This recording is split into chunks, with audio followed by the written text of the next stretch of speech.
નમસ્કાર દર્શક મિત્રો, બ્રેકિંગ ન્યૂઝમાં આપનું હાર્દિક સ્વાગત છે. આપ જોઈ રહ્યા છો ગુજરાત ન્યૂઝ 24. ડભોઈ બોડેલી હાઈવે પર અકસ્માતનો ભય.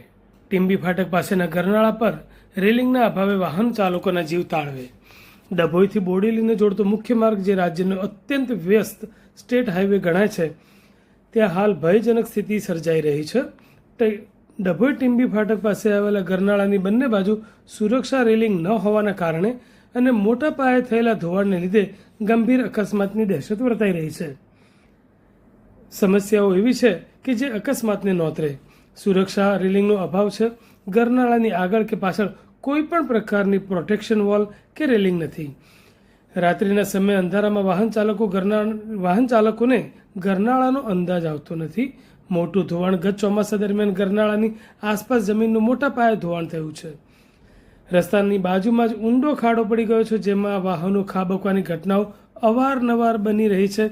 તેમ છતાં તંત્રની ઘોર બેદરકારી છે. ચોમાસું પૂરું થયા અને મહિનાઓ વીતી ગયા અને હવે ઉનાળો પણ શરૂ થઈ ગયો છે. તેમ છતાં સ્ટેટ હાઈવે વિભાગના અધિકારીઓ હજુ સુધી આ જોખમી ખાડા પૂરવાની કે રેલિંગ લગાવવાની તસ્દી લેતા નથી. રાત્રિના સમયે આ ડેથ ટ્રેપ સમાન માર્ગ દેખાય છે. રોજના હજારો નાના મોટા વાહનો આ માર્ગ પરથી પસાર થાય છે. સ્થાનિકો અને વાહન ચાલકોના જણાવ્યા મુજબ રાત્રિના સમયે વિઝિબિલિટી ઓછી હોવાના કારણે ઘણી ગાડીઓ રસ્તાની નીચે ઉતરી જાય છે. જો કોઈ મોટી લક્ઝરી બસ કે ટ્રક અહીં સંતુલન ગુમાવે તો મોટી જાનહાનિ થવાની પૂરેપૂરી શક્યતા છે. શું તંત્ર કોઈ મોટા અકસ્માતની રાહ જોઈ રહ્યું છે? વાહન ચાલકોમાં ભારે રોષ જોવા મળી રહ્યો છે. લોકો સવાલ ઉઠાવી રહ્યા છે કે શું સ્ટેટ હાઈવેના અધિકારીઓ ત્યારે જ જાગશે જ્યારે કોઈ નિર્દોષનો જીવ જશે?